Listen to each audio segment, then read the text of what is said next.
Փետրվարի 28-ին Միացյալ Նահանգների ու Իսրայելի սկսած միասնական ռազմական գործողությունն ընդդեմ Իրանի վերածվել է լայնածավալ պատերազմի։ Տարածաշրջանը համարյա ամբողջությամբ հայտնվել է իրական ռազմական գործողությունների մեջ։ Այս լայնածավալ ճգնաժամը չի շրջանցել նաև աշխարհի հայկական սփյուռքին։ Բոլոր այն երկրներում, որոնք անմիջականորեն կամ անուղղակիորեն ներքաշվել են ռազմական գործողությունների մեջ, կան հայկական համայնքներ։ Իրանահայ համայնքը պատմականորեն մեծ է, ձգվում է Թեհրանից մինչև Ատրպատական։ Հայ համայնքի մասին տվյալները հստակ չեն։ Մոտ 300,000 հայ է բնակվում Իրանի տարբեր քաղաքներում։ Թե նրանք, թե հայկական կառույցները կարող են տուժել ռմբակոծություններից։ Տեղական ալիք հայալեզու օրաթերթի խմբագրատունը վնասվել է մարտական գործողությունների ընթացքում։ Իրանահայ մամուլն ու մշակութային հաստատությունները շարունակում են աշխատանքը, սակայն զգալի լարվածություն և անհանգստություն կա։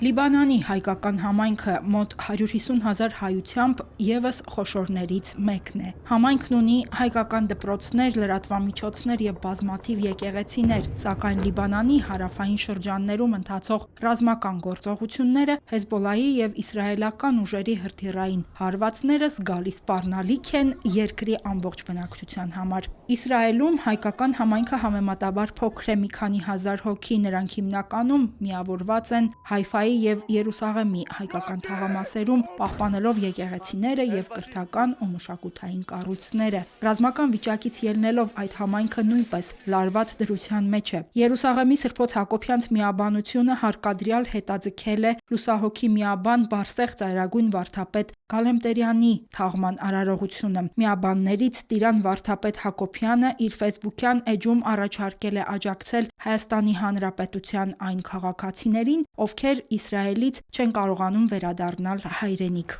Ծոցի երկրների հայ բնակչությունը համեմատաբար փոքր է՝ մի քանի հազար։ Այս պետություններում տեղակայված են Միացյալ Նահանգների և արևմտյան դաշնակիցների ռազմաբազաներ, որոնց վրա իրանական հարվածները լուրջ վտանգ են ստեղծում բոլորի համար։ Գարեգին II ամենայն Հայոց հայրապետը մտահոգ և անհանգիստ է ստեղծված իրավիճակով և մշտական կապի մեջ է Մեծի տան Կիլիկիո կաթողիկոսության, Երուսաղեմի պատրիարքության և տարածաշրջանի թեմակալ առաջնորդների հետ։ Հերմինե Հակոբյան, Եկեղեցական կյանք։